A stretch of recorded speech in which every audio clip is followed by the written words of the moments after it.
Okay, so we're back, and I don't know how I managed it, but I got Steve to go see 2 movies this weekend. He may sleep. He may sleep during this. I just hope he don't snore too loud. I think we got the theater to ourselves, unless people just come in there and get random tickets. But we're going to see Longlegs, right, Steve? Yeah. And I'm excited about this one, so I hope it doesn't let me down, because supposedly this is supposed to be the scariest movie of the year, and I'm looking forward to it. Thoughts, Steve? Are you just planning on I better see somebody with long legs. Is that your only prerequisite for the movie? I don't know. I'm tired. I don't know. Okay, Steve's tired, so we are at the movies because I forgot to start recording this earlier. So we're going to get off here, but we'll be back a little bit later, and hopefully Steve won't sleep and miss the whole entire movie. But we'll be back in a little while. See you guys.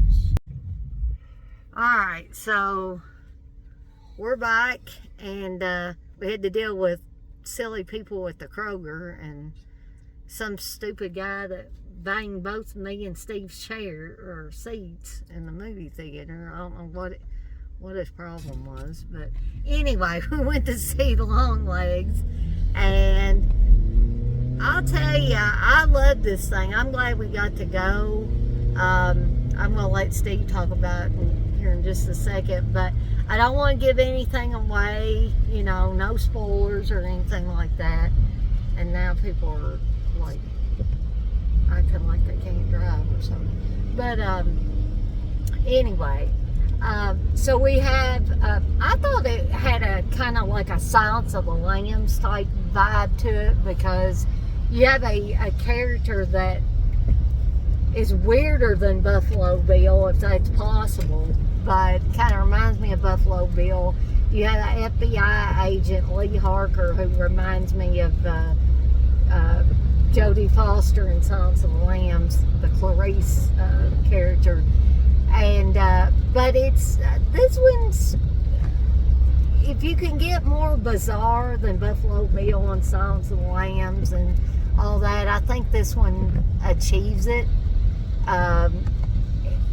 Steve mentioned the word unsettling. I'll let him expand on that. And it was unsettling, unnerving. The sound in it really, you know, gets inside your head and stuff like that. This movie does play with your head. But you have a serial killer who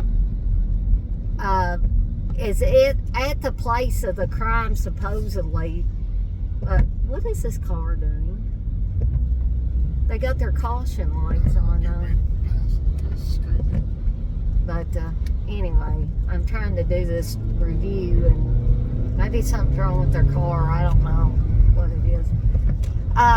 But anyway, you have this killer who calls himself Longlegs, and he shows up on these girls.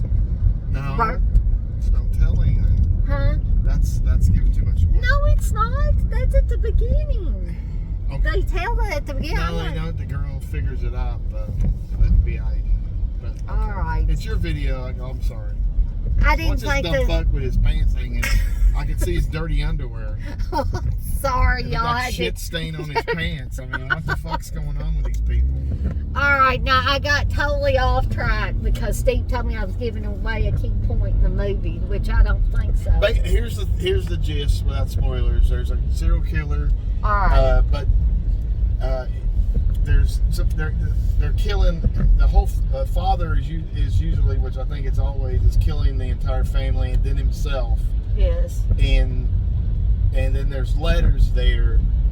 From Longlegs. Right. So, but there's no traces of anybody else being in the place, so they can't. That's what I was going to get to, Steve. Okay. Well, but you were saying something that is. I was not going to give everything. I know, but I'm sorry. I don't. Okay. So anyway, there's the plot synopsis from Steve without giving too much away, because he thought I was going to give too much away.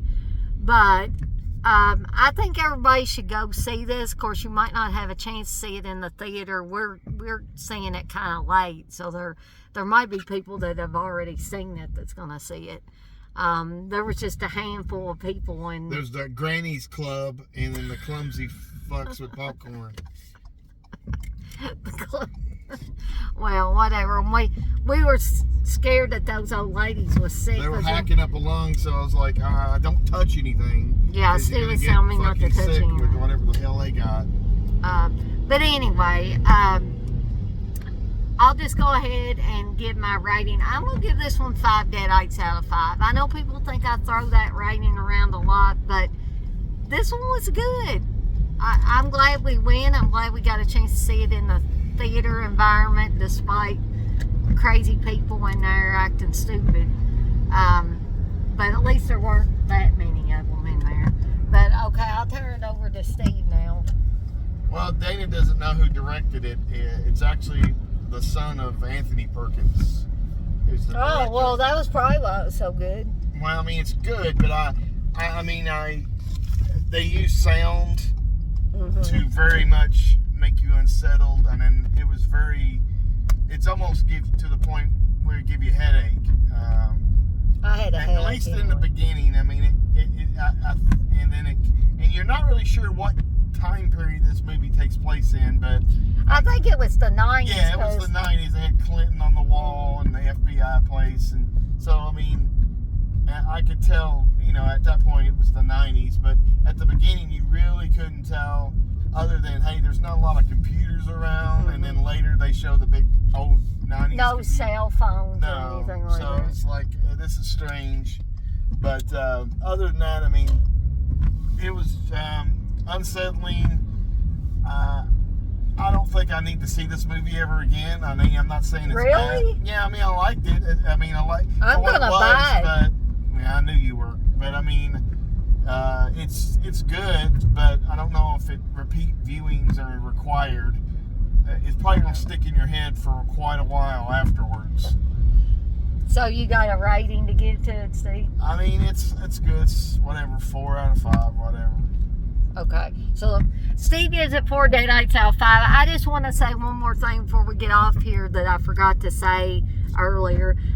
Is the atmosphere in it. I like it. Looked retro, vintage, old school, whatever you want to say about it. And it was very cold and desolate during all the scenes. It's like a drab 70s kind of exactly. vibe, because I mean, there's no bright colors that I can recall. Everything's kind of muted. Yeah. But I mean, other than like rust color, like the drab reddish kind of thing. But we're at the house, so I guess I will end this now. But if you get a chance to see Longlegs at your movie theater, then definitely try to see it. And if not, try to catch it on demand, right, Steve? VOD. VOD. SD. So we're out of here. So say goodbye, Steve. Bye, Steve.